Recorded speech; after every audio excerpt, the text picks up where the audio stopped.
You are looking at Julian's pronunciation guide, where we look at how to pronounce better some of the most mispronounced words in the world, like this other curious word. But how do you say what you're looking for today?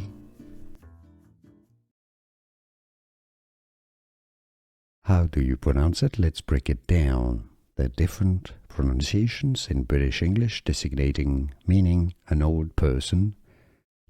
Dotard, dotard in British English, so in the UK, dotard, American pronunciation. In the US, they pronounce it as dotard, dotard.